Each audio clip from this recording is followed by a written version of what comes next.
신약 성경 디모데전서 2장 8절 한 절입니다. 신약 337쪽입니다. 다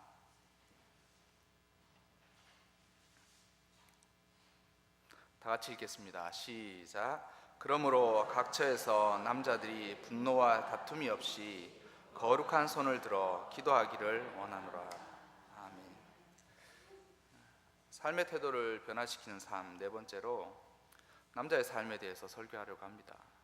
이 시리즈 설교가 점입 가경이 될지 갈수록 태산이 될지 고민하면서 설교를 합니다.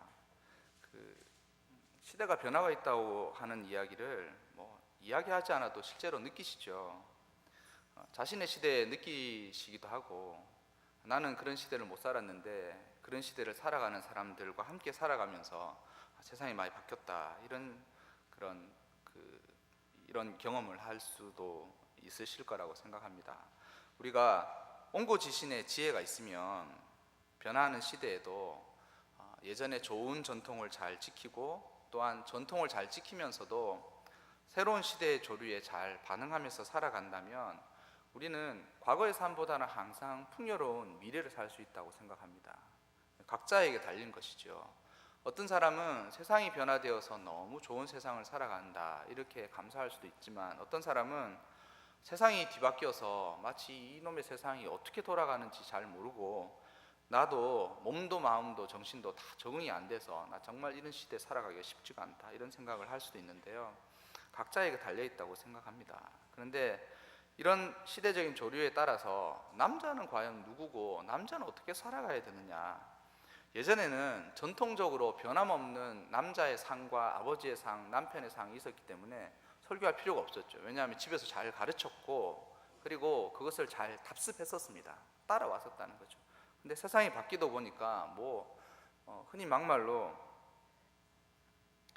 올해 이제 박근혜 대통령이 이제 2월달에 취임하셨잖아요. 그러니까 취임하니까 남자분들 몇 분이 앉아서 사석에서 이야기를 하는데 너무 힘들다는 거예요. 2월 달에 밥 먹는 자리에서 앉아서 너무 힘들다. 그 대통령도 여잔데 자기 직장의 상사도 여자라는 거예요.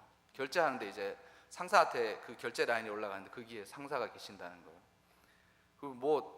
게다가 그분이 꼭 그런 건 아닌데 법원에 갔더니만 새파란 판사가 여자더래. 회사 일로 법원을 갔겠죠.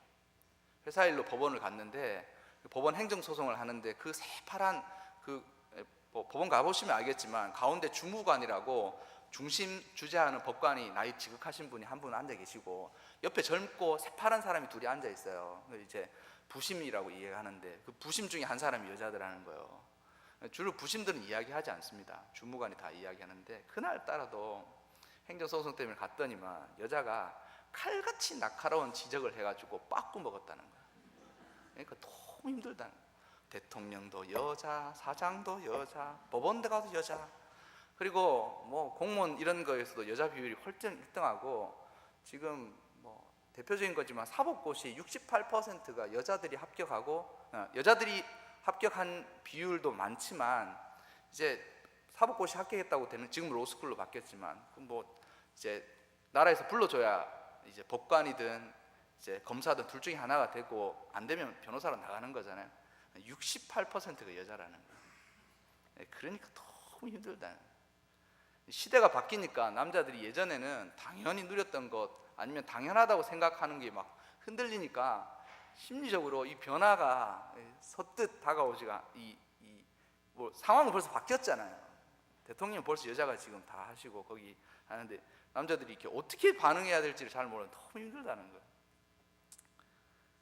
근데 이게 예언된 거라고 누가는 얘기를 하더라고요. 고개 숙인 남자가 1990년 초반부터 시작됐다 이렇게 이야기하는 사람도 있고. 근데 오늘 여러분들한테 설교를 하면서 함께, 저도 남자인데 이 남자가 이런 설교해서 참 어떻게 생각하실지 모르겠다 이런 생각을 하면서, 그러면 신앙에서는 남자가 과연 누구고 남자한테 무엇을 요구하는지에 대해서 한번 은혜를 나누었으면 좋겠습니다.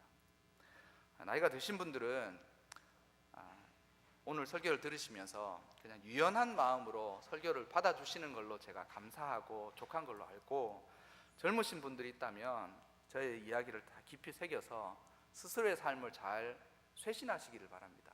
안 그러면 나이 드신 분들은 이제 다 살았던 세월을 이제 완성하는 단계고, 젊은 사람들은 무언가를 완성해야 될 틀을 준비하는 시기인데 다르다는 것이죠. 그래서 나이가 드신 분들은 세상이 이렇게 바뀌어서 이제 이런 생각이나 이런 설교도 하더라, 이런 것 정도로 마음으로 유연하게만 마음으로 받아주시면 더없이 감사하고, 젊은 사람들은 깊이 좀 생각을 해봐야 되지 않을까 생각합니다. 성경이 변함없는 진리거든요.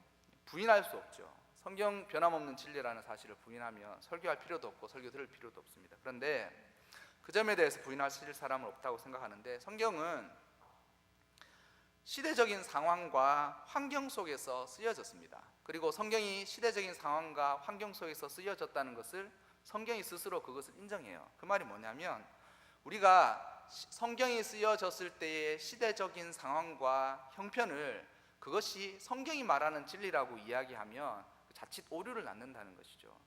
이게 성경이 뭐 2000년 전, 2500년 전부터 이렇게 쓰여져서 그 AD 100년 전후에 이게 완성이 됐다고 이야기를 하는데, 성경에 있는 환경, 그러니까 배경을 진리라고 오인하면 잘못 우리가 성경의 진리는 빼버리고 배경만 남아있게 되는 그런 경우가 있다는 거예요. 그 대표적인 게 남자와 여자의 지위 문제나 남성과 여성의 역할 문제에 있어서 이 환경인, 이게 성경의 배경과 환경인지 아니면 이게 성경이 말하는 진리인지를 잘 구분하지 않으면 자칫 우리나라가 유교적인 가부장적인 그 상황 속에서 우리가 교육과 모든 이 영향을 받았지 않습니까? 근데 성경도 그렇거든요. 성경에 쓰여진 모든 배경이 이게 남성 중심주의고 이 남성 가부장적인 이런 배경 속에서 쓰여졌다는 거죠. 그렇다 보니까 당연히 남자는 남자로서 남자인데 이렇게 할 수 있고, 여자는 여자니까 어쩔 수 없지, 뭐 이렇게 이야기하는 것은 바른 성경이 요구하는 것이 아니다라는 것이죠. 성경이 말하는 남자에 대해서, 오늘 남자에 대해서 이야기하니까 성경이 남자에 대해서 무엇을 요구하느냐? 많이 요구합니다. 많이. 원래 로마 시대에 그 시저라는 사람이 그랬습니다. 책임이 많을수록 자유는 제약된다. 뭐냐면 앞선 지도자는 자유가 줄어들게 있다는 거죠. 성경에서 남자를 뭐라고 얘기하느냐?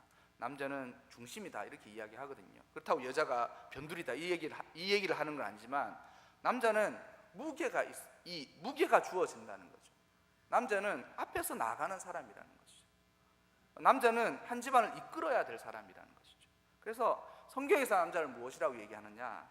이끌고 가야 될 지도자라고 생각합니다. 성경은. 그래서 이 세상을 그러면 남자가 다 이끌어야 되느냐? 그 말을 하는 것이 아니라, 어떤 주어진 환경과 범위 내에서 성경에서 남자가 요구하는 것이 무엇이냐면 지도력을 요구해요. 근데 그 지도력이 어떤 지도를 요구하느냐? 신앙의 바탕을 둔 지도력을 요구한다는 것이죠. 성경에서 남자들한테 삶의 태도 중에서 무엇을 요구하느냐? 돈 잘 벌어오는 것을 요구하지 않아요. 성경에서 남자는 능력이 있어야지. 요즘은 뭐 잘생기는 것도 능력이라고, 제가 이게 제 자랑일 수도 있는데 신학교 때 뭐 이런 이야기 하다가, 제가 그때 97년도 96년도쯤 그렇게 이런 얘기 하다가, 앞으로 목회하려면 잘생겨야 된다 그 얘기 했거든요. 그러니까 막 주위에서 신학교 1학년 때였으니까 형들이 얼마나 공격하는지 말 한마디 해가지고 뼈도 못 추렸어. 잘생겨야 된다, 뭐 나는 그렇게 생각한다, 앞으로 비주얼이 먹고 사는 세상이기 때문에 가능하면 남자들도 성형까지는 아니지만 피부 미용 정도는 기본적으로 받는 것이 나는 좋다고 생각한다. 그러니까 형들이 막 너는 싹수가 노랗느니 그렇게 하는 거야. 그때 그 중에 하나는 머리 까진 형들 있었거든요. 그러니까 그 핸디캡이 막 걸리니까 이게, 야 나는 머리 까졌는데 목회 못하냐 이런 식으로 해가지고 뭐 말 한마디 했다가 뭐 엄청 뼈도 못 추리는 그런 시대였는데요. 한 10년쯤 지나니까 그게 벌써 말에 힘이 붙어서 그 똑같은 이야기를 하는데 아무도 부인을 못하는 거예요. 아무도 부인을 못하는. 심지어 누구더라? 큰 교회 목사님들 봐라, 다 잘생겼다. 잘생기지 못하면 그 매력이라도 있어야 된다. 뭐 그렇게 얘기를 하더라고요. 또 그런 것도 사실 것 같아요. 똑같은 사람들 만나가지고 10년 전에 이야기, 10년 전에 그 얘기하고 10년 후에 이야기하는데 벌써 이게 그 사람들도 흔들리기 시작하는 거예요. 여러분, 근데 성경에서 여러분 남자한테 능력 있는 남자를 요구하는 것이 아닙니다. 성경에서 남자, 남편, 남성을 이야기할 때 능력으로 그 남성을 규정짓지 않아요. 그리고 그 사람이 잘생겼는지에 대해서 규정짓지 않습니다. 그 사람의 지위에 대해서 규정짓지 않습니다. 그럼 성경이 남자에 대해서 뭐라고 얘기하느냐? 신앙이 좋아야 된다 이야기합니다. 원론적이지만 남자는 신앙이 좋아야 된다. 근데 신앙이 왜 좋아야 되느냐? 어떤 조직이든, 그것이 가정이든 교회든 사회든 직장이든 어떤 조직이든 그 남자는 이끌어가야 된다는, 이끌어가는 능력이 있어야 된다는. 근데 어떻게 이끌어가느냐? 권모와 술수로 이끌어가든지 아니면 그 사람이 카리스마로 이끌어가는 것이 아니라 신앙으로 그것을 이끌어갈 만한 능력이 있어야 된다고 성경은 이야기하고 그것이 맞습니다. 그래서 남편들, 특히 남자들은 신앙이 좋아야 됩니다. 이건 옵션이 아니에요. 돈 잘 벌고 그 능력 있고 잘생겼는데 신앙도 좋으면 좋겠지. 아니면 뭐 저 뒤에 여자 청년들 앉아 있는데 그렇게 까진다는 거예요. 여자 청년들이 신앙 좋은 남편을 고를 때 어떻게 남편을 고르느냐?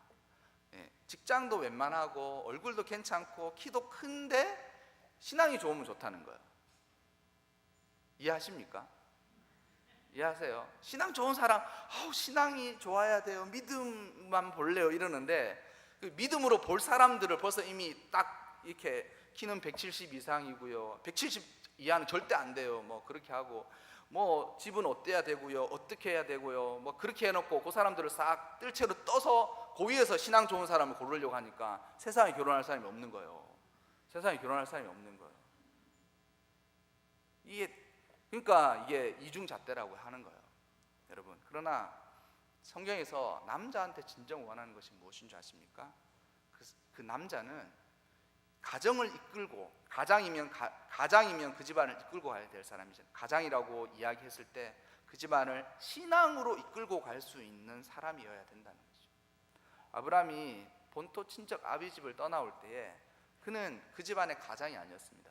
왜냐하면 아버지 데려가 살아 있었기 때문에. 근데 그가 아버지 데려가 죽고 난 이후에 그는 신앙의 삶으로 하나님이 지시한 곳으로 쭉 갔어요. 근데 이 아브라함의 삶이, 이게 그 사람 아브라함의 삶은 곧 신앙의 그 어떤 이 그래프와 이 동반 상승했다가 동반하라 가는 거예요. 뭐냐면 신앙 좋을 때는 가정도 잘 이끌어가는 능력이 있는데 신앙이 나쁠 때는 가정이 막 풍지팡산이 나는 거예요. 그가 하나님의 말씀을 듣고 그 본토 친척 아비 집을 떠나왔을 때는 하나님의 특별한 역사하심과 또한 그가 신앙으로 그것을 받아들여서 본토 친척 아비 집을 떠나서 하나님이 주신 땅이라고 해서 갔어요. 근데 보십시오, 창세기 12장 보면 그가 아버지 집을 잘 떠나왔는데 12장 9절에 점점 남방으로 올려오다가 그 땅에 기근이 있으므로, 전환되는 시점이거든요. 그 땅이 갑자기 기근이 있으니까 못 먹고 사는 거예요. 못 먹고 경제적으로 충격이 온다는 거죠, 환경 자체가.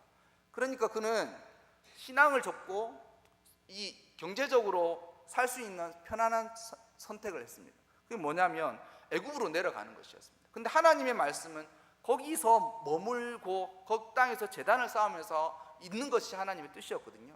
근데 그가 애굽으로 내려가서 어떤 짓을 한 줄 아십니까? 그의 아내가 애굽에 가까이 이를 때 생각이 나는 거예요. 그의 아내가 아리따운 여인인 것을 이제 깨달은 거예요. 뭐냐면 애굽이라는 곳이, 여러분, 그가 살았던 땅하고는 전혀 달라서 이 아리따운 여인인 부인 때문에 자기의 목숨이 위태할 것을 알고 부인한테, 야, 너 원래 내 누이였지 않냐? 원래 내 누이였지 않냐? 그러니까 이제 사람들한테 너는 내 누이라고 이야기해라. 그래서 너가 나의 누이로 인하여서 내가 목숨을 보존하리라. 이게 심하게 얘기 안 해도 이게 이 자기 마누라를 이 창녀로 만들고 자기는 포주가 된 거나 다름이 없는 거예요. 저희 집에 이렇게 쭉 하면 그 내부순환 올라가는 그 다리 밑에 아직도 철거되지 않은 그 미아리 텍사스가 있어요. 한참을 2년을 그 길을 다녔는데 낮에만 다니니까 거기가 뭐 하는지 몰랐어요. 근데 한참 이상해서 집사람이 이야기하는데 여기가 거기라는 거예요. 그 유명한 미아리 텍사스라는 거예요. 근데 밤만 되면 여전히 영업을 합니다. 근데 앞에 남자들이 그랜저 끌고 에쿠스 몰아놓고 거기 앞에서 장사해요. 거기서 장사하는. 근데 신앙이 없었을 때 아브라함이 자신의 부인을 보고 너는 내 누이로 해라. 너희 누이라 하라. 그래서 네가 나의 누이가 되므로 내가 목숨을 보전하리라. 포주가 먹고 살자고 거기서 포주하는 사람 지금도 철거 바로 직전이거든요. 그러니까 거기 사람들도 뭐 죽겠다 그래요. 장사한 데서 죽겠다 그러는데 거기서 그 여성들 성매매해서 번 돈으로 에쿠스 타고 그랜저 타는 놈이랑 아브라함이랑 다를 바가 뭐 있습니까? 예? 다를 바가 뭐가 있습니까? 무엇이 다른다고 얘기할 수 있겠습니까? 그는 그래서 이 사라의 덕분에 애굽을 떠나올 때 많은 은금과 육축을 함께 가지고 나왔습니다. 자기가 그렇게 신앙으로 살지 못하니까 집이 이렇게 되는 거예요. 심지어는 자기의 마누라를. 제가 IMF 그 초기 때 아직도 기억나요. 그 번듯한 집이 있는 여성들이 성매매하는 것이 뉴스에 이렇게 회자되고 그럴 때마다 이게 IMF는 정치인들이 만들어서 잘못했는데 이 나라가 난리를 치르는 것은 저렇게 돈 없는 사람들이 저렇게 되는구나 이런 생각이 들더라고요. 여러분, 한 집안의 남자고 남성이면 그가 가정을 이루고 있든 이루고 있지 않든 그는 하나님 앞에서 홀로 서서 신앙을 원만하게 할 수 있는 지도력이 있어야 됩니다. 남자들이 외로움에 의외로 약하거든요. 여자들이 외로움에 약할 것 같죠? 그렇지 않습니다. 왜냐하면 남자들은 의외로 외로움에 약해가지고 외로운 시간을 자꾸 회피하려고 하는데 남자분들은 하나님 앞에서 홀로 있는 삶을 잘 살 수 있어야 됩니다. 그러니까 하나님 앞에서 홀로 있는 거예요. 기도할 때 함께 모여서 주야 뜨겁게 기도할 때도 필요하겠지만 아무도 없는 교회에서 하나님 앞에서 스스로 하나님 앞에서 홀로 있는 하나님 앞에서 진솔한 삶을 살 수 있는 능력이 있어요. 그곳에서 하나님 무엇라고 이야기하시는지, 하나님 나에게 무엇을 요구하시는지, 그리고 이 자신한테 딸린 사람이 있건 없건 간에 이런 조직과 사회, 가정 이런 것들을 어떻게 이끌고 가야 될지 혼자서 홀로 그런 것들에 대해서 생각하고 하나님의 뜻을 알 수 있는 신앙의 능력이 있어요. 그렇지 않으면 집에 결혼하니까 마누라가 말을 너무 많이 해. 그게 불만이었어요. 나는 그냥 말 안 해도 그냥 좋았거든요. 집에 저는 혼자 놔둬도 좋고 사람 있으면 뭐 나쁘진 않지만 혼자 놔도 좋은데 결혼하니까 집사람이 말을 너무 많이 해. 이거 했으면 좋겠다, 저거 했으면 좋겠다, 안 하면 왜 안 하느냐. 며칠 전에도 무슨 모임이 있다고 한 달 전부터 이야기를 하는 거예요. 근데 나는 주의가 그때 가서 보자요. 항상 야 이게 주의 말씀도 아니고 사람 만나는 게 뭐 중요하냐. 그때 가서 보자. 그래서 그때 가서 봤는데 피곤하고 힘들어서 야 이번 모임은 나 안 갈란다 그랬더니 안 간다고 자기 전에 한마디를 툭 던지고 자더라고. 왜 약속을 안 지켜? 한 달 동안 얘기했는데 한 달 전에 얘기했는데 힘들어서 못 가겠다. 그러니까 그 다음날 아침에도 출근하는데 또 얘기하는 거예요. 그러니까 차를 운전하면서 오다가 이런 생각이 드는 거예요. 몸은 피곤하지만 집사람한테 약속을 들어줄까? 이런 생각이 있고 또 한편으로는 맨날 나는 이렇게 집사람 이야기만 들어서 순종만 하는 참 좋은 주의 종인과 더불어 김현정의 종인가? 이런 생각도 드는 거예요. 근데 가정에서 있지 않습니까? 남자는 말이 적고 그리고 그 일에 대해서 과묵하고 여자는 말을 그 일에 대해서 많이 합니다. 누구가 틀리거나 잘못된 것은 아닙니다. 근데 가만 보니까 말을 많이 하는 쪽으로 항상 영향을 받더라고요. 영향을 받아요. 한번 까놓고 이야기 한번 해보십시오. 집을 선택하거나 집을 결정할 때, 요즘은 현대차도 그래요. 여성의 취향에 맞춰서 차를 잘 만들어야 차가 잘 팔린다는. 옛날에는 남자가 와갖고 그 대리점 와갖고 도장 툭 찍었거든요. 그래서 제가 도봉 저기 방학 사거리에 있는 현대 자동차에 가끔씩 차를 고치러 가는데, 옛날엔 그랬어요. 거기 가면 남자들이 와서 계약합시다 뭐 이러고 타 가는데, 요즘은 여자들한테 와서 계약을 안 하지만 다 전화기 들고 물어봐요. 여보 이거는 어떤데, 저건 어떻고. 내무부 장관이 결제 안 해주면 이거 도장 못 찍으니까 이렇고 저렇고. 그러니까 현대차도 여자들 취향이 잘 맞는 차들이 잘 팔린다는 거예요. 차 모양들 보십시오. 잘 예쁘게 생겼지 않습니까? 여자들의 취향이 반영이 된 거라는 거예요. 예전에는 남자가 혼자 그걸 다 결정했는데, 이제는 여자들이 그만큼 영향력을 많이 결정한다. 집을 사는 것도 여자가 다 발로 뛰어. 그러면서 조곤조곤 이야기합니다. 여기는 이 집에 앞으로 사면 3천만 원에 오를 수가 있고, 아이들은 여기서 갖고, 이러니까 그 얘기 듣다가 나중에 당신이 해. 탁진. 제가 보니까 결혼하면 특히 더 그렇습니다. 말을 많이 하는 쪽에 영향을 받아서 결국 그쪽으로 쏠리게 돼 있어요. 근데 어느 쪽 말을 많이 듣느냐가 문제죠. 그러니까 시댁, 그러니까 남편으로 맞으면 이 자기 본래집에도 그 큰 입이 하나 있잖아요. 엄마라는 존재가. 어머니가 계속 아들아 이러면서 뭐 이러고 뭐 저렇게 이렇게 하면 거기서도 말을 듣고 여기서도 말을 듣는데, 이 두 말이 서로 똑같은 이야기를 하면 좋은데 다른 이야기를 한다. 그럼 이제 용량이 참다가 터져버리는 거예요. 근데 여러분, 남자는 취의 뜻이 무엇인지 듣는 귀가 있어요. 그게 신앙인 것입니다. 여러분, 인생을 결정할 때 많은 것을 결정하죠. 수많은 것을 결정하죠. 근데 그 결정에 책임을 누가 져야 됩니까? 책임을 누가? 저는 지도자라는 사람이 져야 된다고 생각합니다.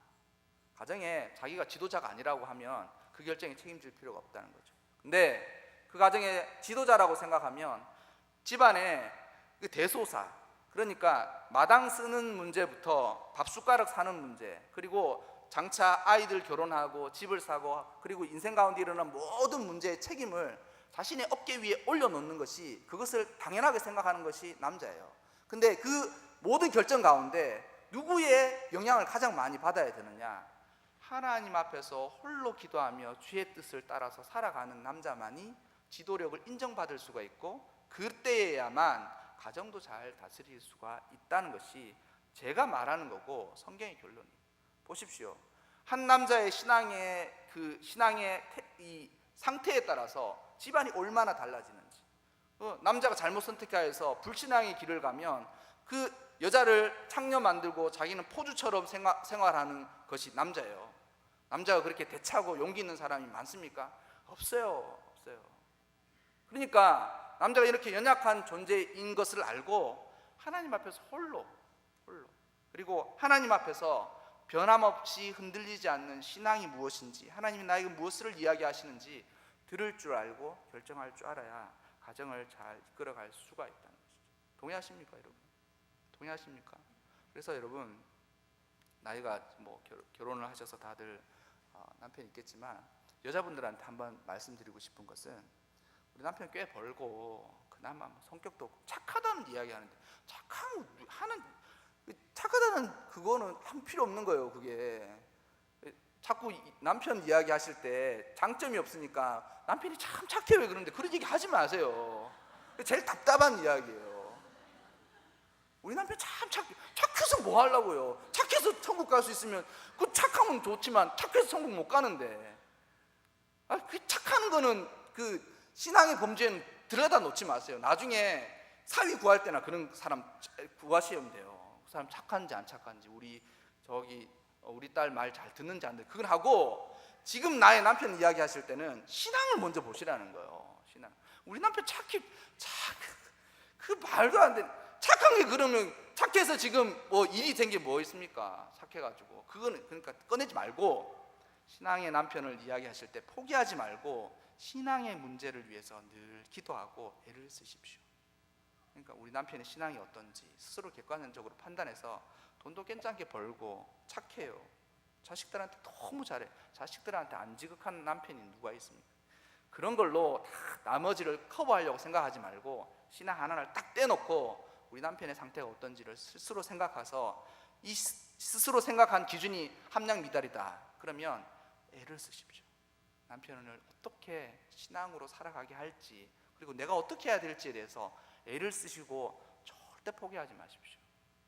절대 포기하지 마십시오. 그 신앙의 문제에 있어서 포기하지 마십시오. 흔들림이 없고 이렇게 가야 됩니다. 아빠, 우리 가정, 아빠가 잘 돼야 우리 가정도 사는 거니까 내가 아빠를 위해서 어쨌든지 기도하고 금식하고 내가 기도해서 할 테니까 신앙으로 살아갑시다라고 잘 조력해서 그 사람들이 못 나가는 신앙을 어쨌든 올려놔야 됩니다. 이게 절대적인 문제예요. 그래서 제가 보기에 지도력 있는 신앙을 가진, 지도력 있는 신앙이 남자들한테는 요구돼요. 변함없이 요구됩니다. 세상이 뭐 대통령이 여자라도 아니면 사장이 여자라도 남자들한테 이 그 무거운 책무에 준하는 지도력이 있는 신앙이 필요하다는 것이죠. 그 중에 하나가 하나님 앞에서 홀로 서는 거예요. 아무도 없는 교회 다니면서 혼자 하나님한테 기도해 보십시오. 그리고 하나님 무엇이라고 얘기하는지. 그래서 지도력 있는 신앙에 따라서 나에게 걸려 있는 가게, 사업체에도 그 사업체 하나에 직원 5 거느리면 가정 5을 거느리는 거와 똑같거든요. 자기 망하면 5 가정 다 손가락 빠는 거야. 그러니까 그 생각을 가지고 하나님 앞에서 절치부심하면서 이 칼 끝에 선 것처럼 스스로 삶을 살아가는 것이 남자한테 필요하다는 거죠. 두 번째, 남자들한테 또 필요한 게 뭐냐? 제가 보니까 넓은 포용력이에요. 넓은 포용. 남자들 의외로 속 좁습니다. 같이 살아보니까 아시죠? 남자들 의외로 그 속 좁고 조그만 것에 팩하고 의외로 그럽니다. 이게 그 통계가 한 10년 정도 전에 통계인데요.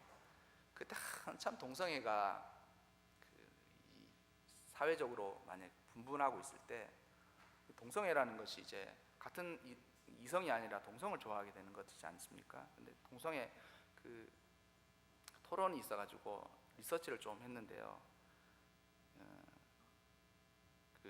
이 유전적으로 이게 자웅동주라고 그러죠. 식물로 말하면 자웅동주인데 뭐냐면 한 사람 안에 2가지 성이 같이 있는 경우가 있어요.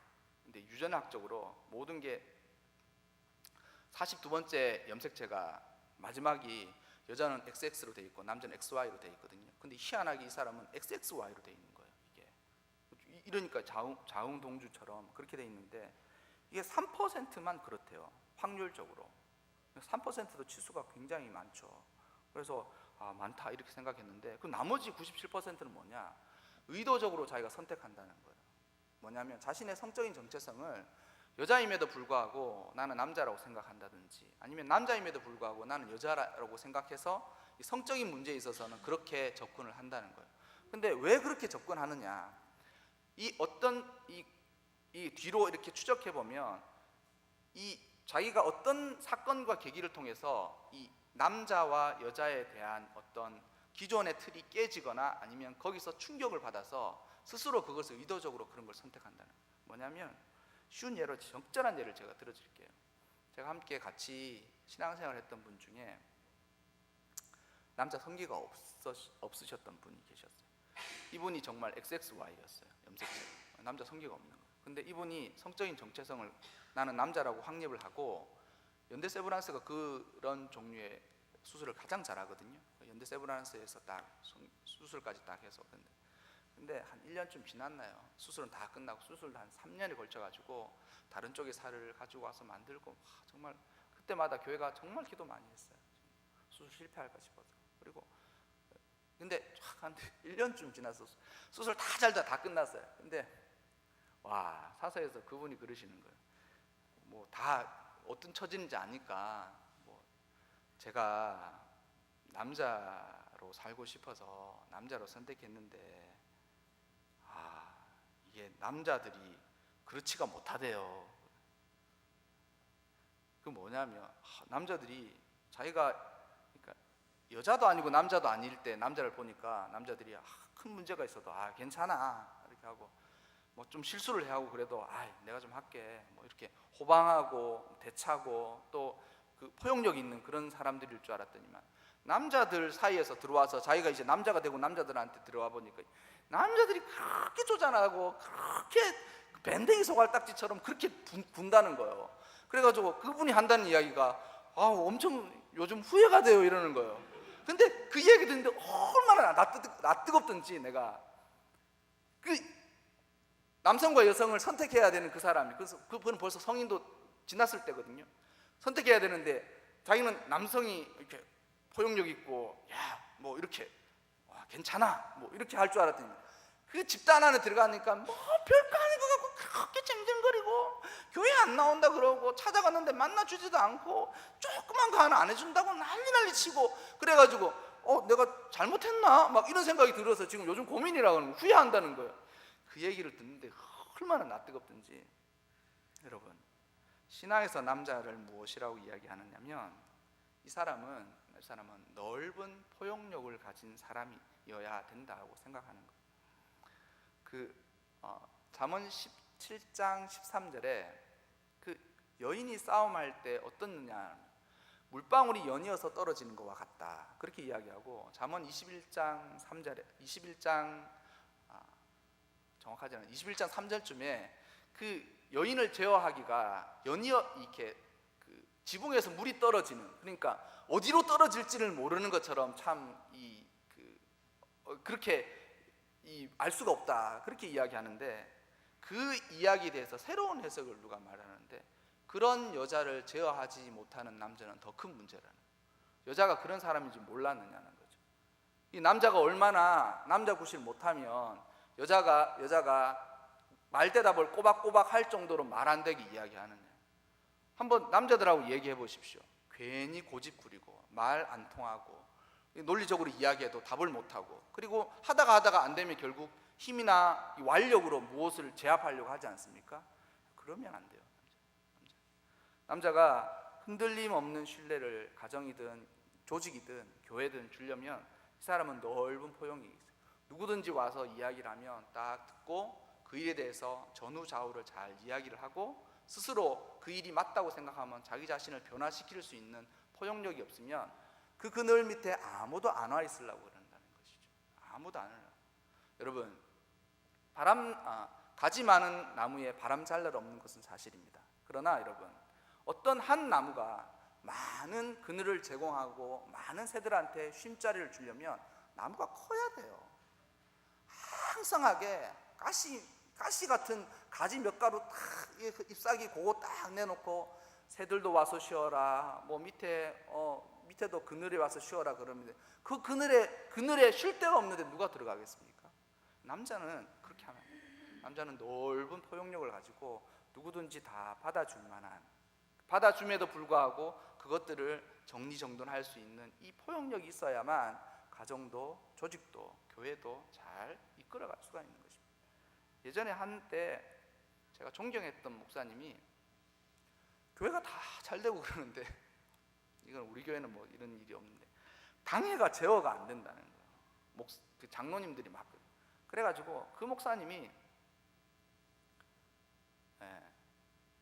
하다가 방법이 없어서 뭐냐면 말 요렇게 해놓고 딱 바꾸고 막 안 했습니다 막 그러니까 그분이 당회할 때 부목사를 시켜가지고 당회 회의를 생중계했어요. 교회에 다 틀어놓고 지금 장로님들 다 이렇게 회의하고 있습니다.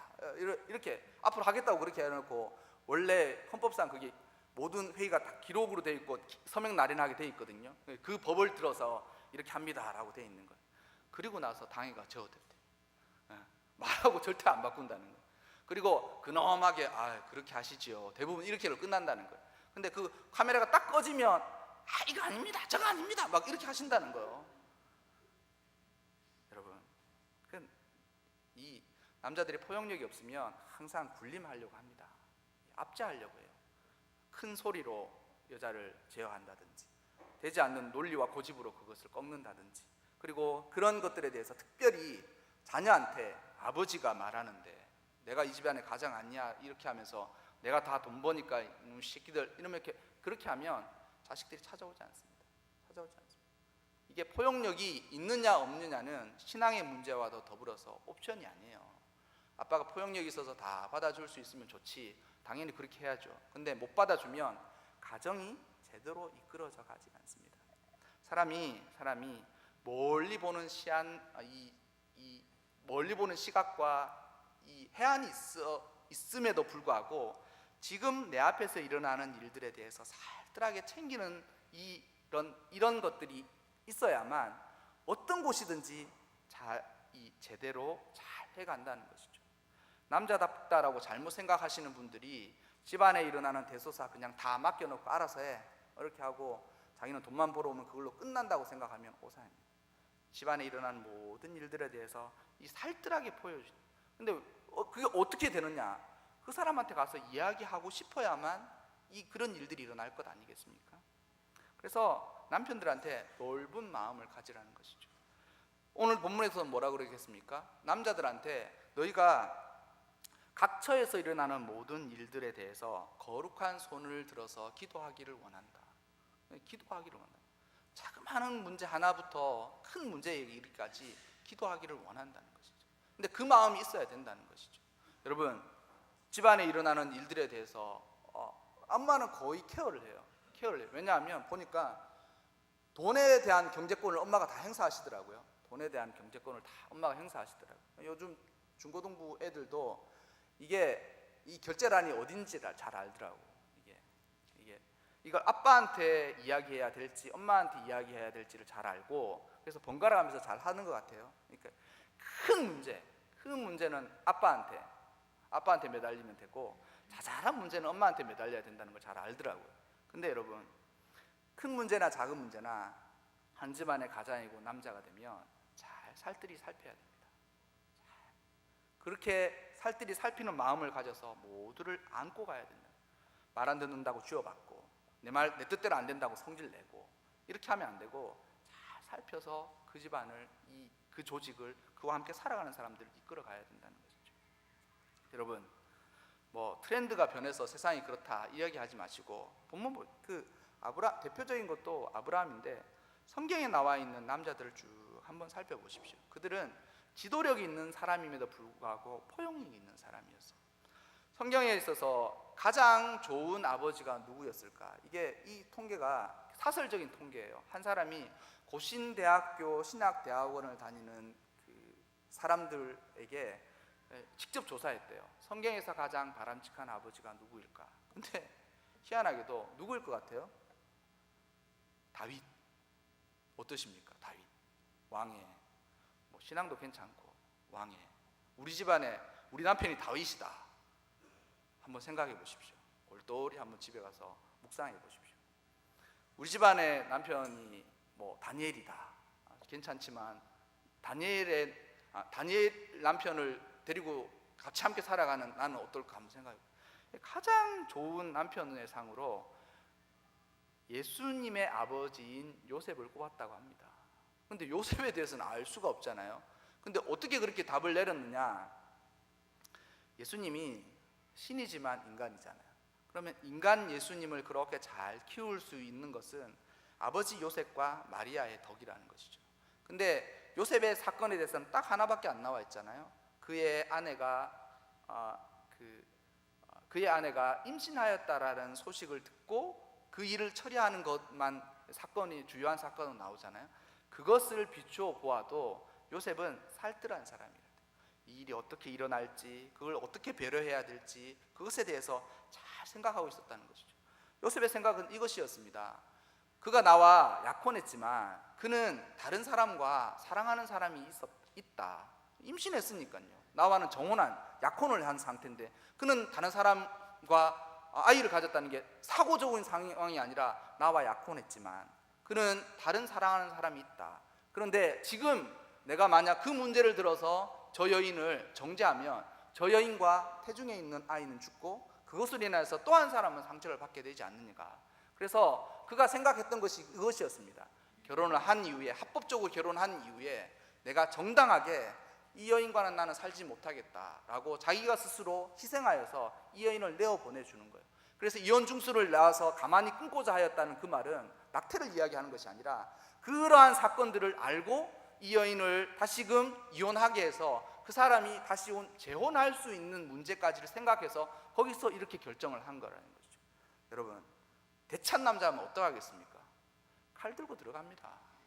칼 들고 들어가고 동네에서 사람들 앞에서 동네 사람 나와봐라 이렇게 하면서 사람들한테 창피 주고 그 여인한테 그렇게 해가지고 한번 투닥거리하고 치워버리겠죠. 근데 요셉 보십시오. 살뜰해요. 근데 그런 요셉의 어떤 인간적인 면미가 예수님의 삶 가운데서도 어떻게 반영되었는지 모르겠지만 보십시오. 예수님이 야, 나 따라, 내가 다 할 테니까 잔말 말고 다 따라와. 그리고 내가 말하는 대로 딱 듣고 일사불단하게 딱 움직여 봐봐. 그렇게 하셨습니까? 한 사람 챙기는데 노고가 그 길이 피곤함에도 불구하고 끝까지 찾아가시는, 그 사람 묻지도 않는데 이야기하시는, 그 사람 필요도 없다는데 그 사람한테 가르쳐 주시는, 사람들한테 그렇게 하신 거예요. 여러분, 예수님께서 이렇게 십자가의 이 일을 감당하신 거예요. 십자가가 대찬 인생의 삶의 결과물입니까? 대차게 남자가 살아가는 인생의 결과물이냐고요. 여러분, 남자가 넓은 포용력을 가지고 살뜰하게 살펴야 됩니다. 특히 같이 살아가는 사람에 대해서는 살뜰하게 살펴야 됩니다. 부인이 아프면 남자가 다리가 후들후들 해야죠. 부인이 아픈데 왜 그렇게 맨날 아픈 데가 많냐고 그런 식으로 핀잔 주면 안 됩니다. 비록 1년에 100번 아프고 1년의 절반을 그 병원에 가 있을지라도 아플 때마다 살뜰하게 살피는 것이 남자한테 주어진 삶이라는 것이죠. 그렇게 넓은 포용력을 가지고 살아가야 된다는 것입니다. 마지막으로 남자는 본능적으로 이기적이에요. 본능적으로. 이게 희한하게 여자는 모성애라는 것이 있어가지고 본능적으로 희생을 할 수 있는 어떤 사회적인 생리적인 요건이 주어져요. 왜냐하면 자식 한번 낳아 보십시오. 여기 10달 40주잖아요. 딱 품고 있으면 싹 품고 있는데 이게 여기다 생명 하나 넣고 다니는 거예요. 그리고 모든 것이 그쪽으로 맞춰서 살아가는 거예요. 그렇게 아이를 출산하면서 그 아이에 대한 생명에 대한 특별한 경외감을 느끼고 생명을 대해서 사랑하게 됩니다. 그런데 남자들은 그럴 기회 거의 없거든요. 근데 그래서 그런지 남자는 본능적으로 자기 자신을 탁 챙겨요. 이 아담 보십시오. 아담이 범죄한 이후에 자신이 하와를 만날 때 이는 내 뼈 중에 뼈요 살 중에 살이라. 그러니까 내 뼈 중에 가장 소중한 뼈고 살 중에 가장 소중한 살이다. 내 인생을 확 짜면 하와만 남을 것이다 이렇게 생각하고 그를 맞았잖아요. 범죄에서 하나님과의 관계가 단절되고 나서 뭐라 그럽니까? 하나님, 내가 먹고 싶어서 먹는다고 한 게 아니라 저 여인이 주길래 안 먹을 수가 없어서 줬습니다. 그런데 하나님 보십시오. 저 여인 제가 달라고 했습니까? 하나님이 괜히 주셔가지고 이 분란을 만드시지 않습니까? 자기는 문제가 없다고, 자기는 그 문제의 원인을 제공하지 않았다고 다 회피하잖아요. 여러분, 남자들이 거룩한 남자가 되려면 자기 이기적인 생각들을 버려야 돼요. 이게 태도와 자세와 습성을 다 버려요. 그렇지 않으면 결코 존경받지 못합니다. 여러분, 바울이 에베소서 4장에 뭐라고 얘기했습니까? 예수님께서 교회를 위해서 자기 자신을 주심같이 너희도 너희의 부인과 아내들을 그렇게 사랑하라 그렇게. 흠진 것이나 주름진 것이나 그런 모든 것들을 다 온전하고 합당하게 만들어서 그렇게 사랑하라는 것이에요. 그리고 그가 이야기할 때 여인을 유약한 그릇으로, 깨어지거나 상처받기 쉬운 존재로 생각하고 잘 케어하라고 이야기하지 않습니까? 남자가 있지 않습니까? 이 본능적으로 이기적인 이 마음, 자기 자신만 생각하고 자기만 생각하고 자기 중심적으로 생각하는 이 마음을 버려야만 진정 아버지로서 또한 남자로서 존경받을 수가 있습니다. 남자가 희생하는 것은 여러분 의무이자 책임이에요. 그리고 그것은 존경의 바탕이 되는 것입니다. 남자가 희생 안 하고 그 의무감을 제대로 안 진 상태에서 사랑한다는 말은 다 헛소리입니다. 그래서 청년들한테도 이 말씀을 꼭 드리고 싶은데, 그 남자의 자리를 선택할 때에 그 사람 매력도 좋고 지위도 좋고 다 좋아요. 근데 제가 그 사람에 대해서 한 가지를 꼽으라. 신앙 외에, 신앙을 제외하고 한 가지를, 그 사람의 신앙의 자질을 꼽으라 그러면 그 사람이 책임과 의무에 대해서 얼마만큼 성실한지에 대해서 살펴보아야 된다고 저는 생각합니다.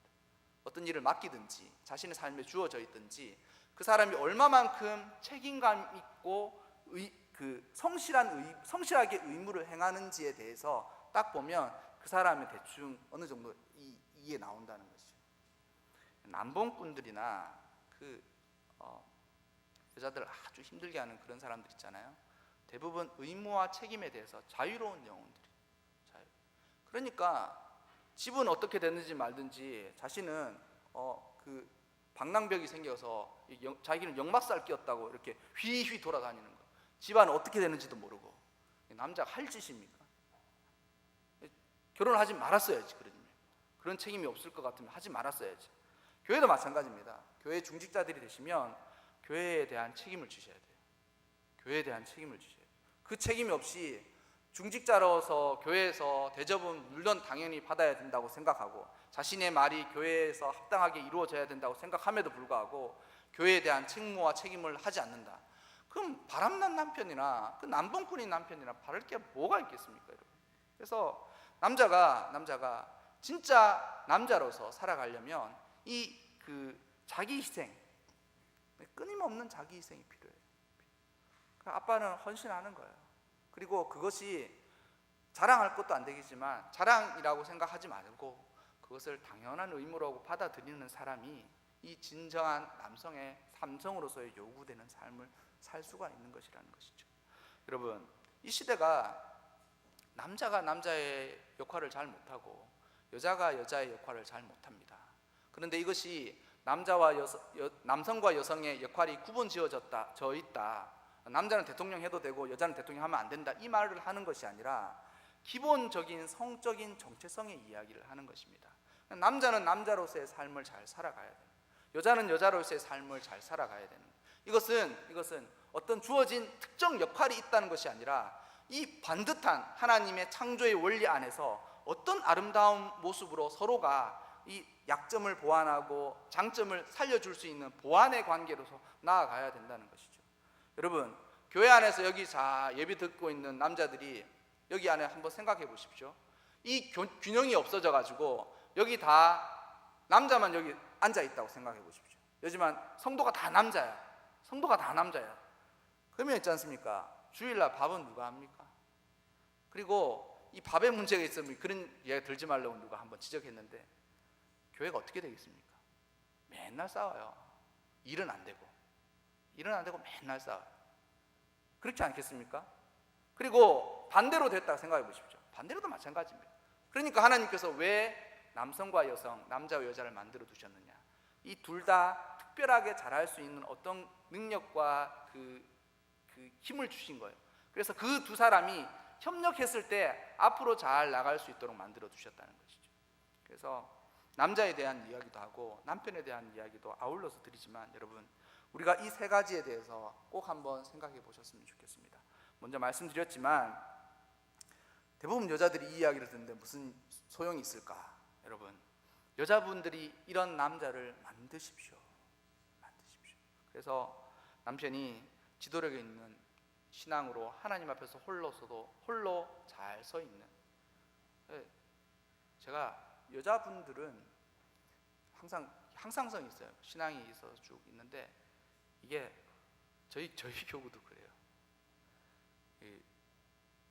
자기가 부인이 교회 오는 것하고 안 오는 것하고 무슨 상관이 있길래 남자의 출석률이 뚝 떨어져요. 한번 생각해 보십시오. 여보, 다음 주에 나 교회 못 가. 오늘 가서 얘기해 보세요. 여보, 나 다음 주에 교회 안 갈 거예요. 무슨 일이 있어서 교회 안 가요. 그리고 나서 남편한테 당신 어떡할 거예요? 물어보세요. 그게 신앙의 잣대가 될 것입니다.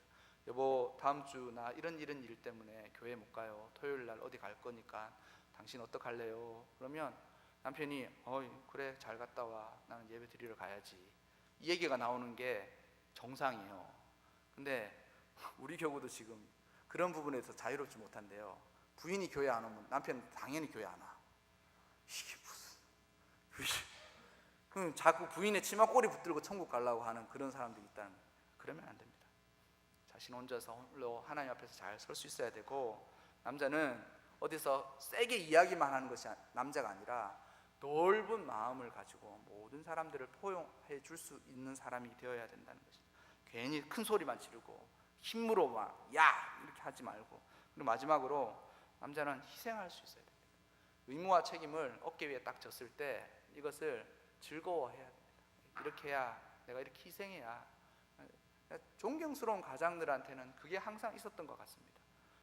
가만히 앉아서 돈 벌면 참 쉽겠는데요, 남편들 돈 벌기 쉽지 않습니다.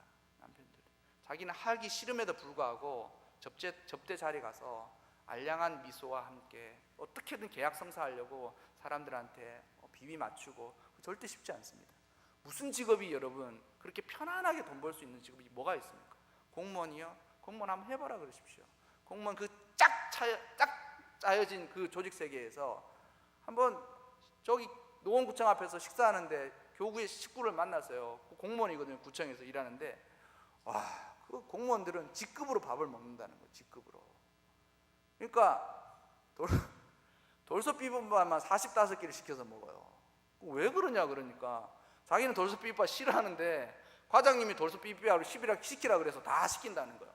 한 사람도 나는 그냥 국수 먹을래요 그런 얘기 못 한다는 거예요. 검사들도 예전에 한번 제가 아는 검사도 그러는, 검사는 기강으로 술을 마십니다. 그렇게 조직이 그런 거예요. 조직이 그런 조직에서 남편들이 살아가는 게 얼마나 힘들겠습니까? 얼마나 힘들겠습니까?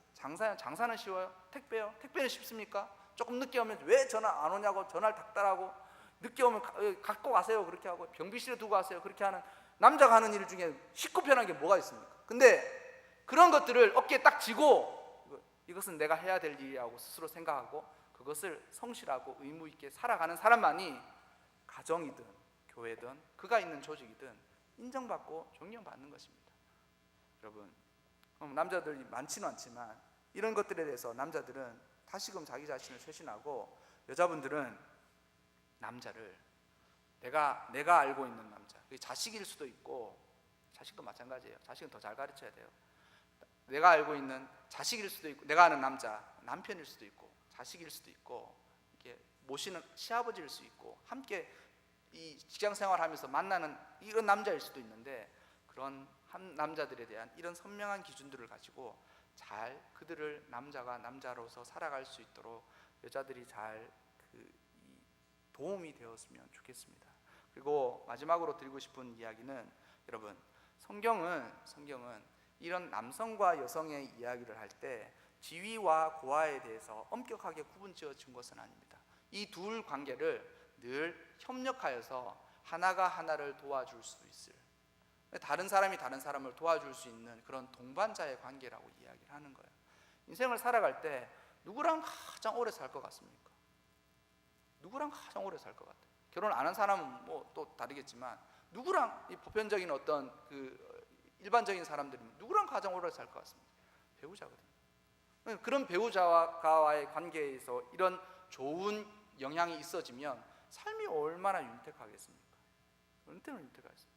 그래서 예전에 그런 얘기도 했어요. 사실 정치인들을 뽑을 때 정치인들을 세우지 말고 정치인들의 부인을 이 딱 얼굴을 내어놓고 누구 얼굴이 제일 편안하고 제일 안정적이냐, 그거에 따라서 정치를 투표하면 더 그것이 바른 정치인을 뽑을 것이라고 이야기하는 거예요. 남자가 하는 모든 것이 여자의 얼굴에 확 드러나게 마련이거든요. 그러니까 그만큼 중요하다는 것이죠. 그래서 둘과의 관계에 있어서 이런 것들에 대해 선명한 기준을 가지고 함께 살아간다면 우리의 삶, 조직 내에 있는 삶이든지 교회 내에 있는 삶이든지 어떤 삶이든지 항상 원활하고 더욱더 순조로워질 거라고 믿습니다. 그래서 오늘 이 설교를 들으시고 여러분 마음 안에 가진 감동과 깨달은 것들을 가지고 주저하거나 물러서지 말고 잘 정진하시기를 주님의 이름으로 축원합니다. 기도하겠습니다. 자비로우신 하나님, 감사합니다. 우리 삶 가운데서 하나님, 예전에는 잘 가르쳐졌지만 이제는 잘 가르쳐지지 않는 것들에 대해서도 깨달음을 주시고 도와주셔서 어떻게 살아가야 될지, 어떻게 삶의 태도와 자세를 가지고 살아가야 될지 알게 하여 주시옵소서. 하나님, 시대는 갈수록 혼탁하고 혼란하고 어떻게 무엇을 하면서 살아가야 될지에 대해서 애매한 상황인데, 신앙이 이것에 대해서 정확하고 정직하게 이야기할 수 있게 도와주시고, 그러한 진리를 따라서 잘 살아가는 사람들이 많아져서 사회가 혼란에서부터 구출될 수 있도록 도와주시고, 어려움에서 하나님 돌파할 수 있도록 주여 도와주시옵소서. 이 일에 하나님 남자들한테 책무를 주셨으면 책무와 의무와 책임을 잘 감당할 수 있게 도와주시고, 따라서 그러한 남자들이 있는 조직 내에서 항상 하나님 좋은 리더십이 이루어질 수 있도록 주의 은혜 베풀어 주시옵소서. 이 모든 말씀 예수 그리스도의 이름으로 기도드리옵나이다. 아멘. 찬송가 85장 찬송 드리겠습니다.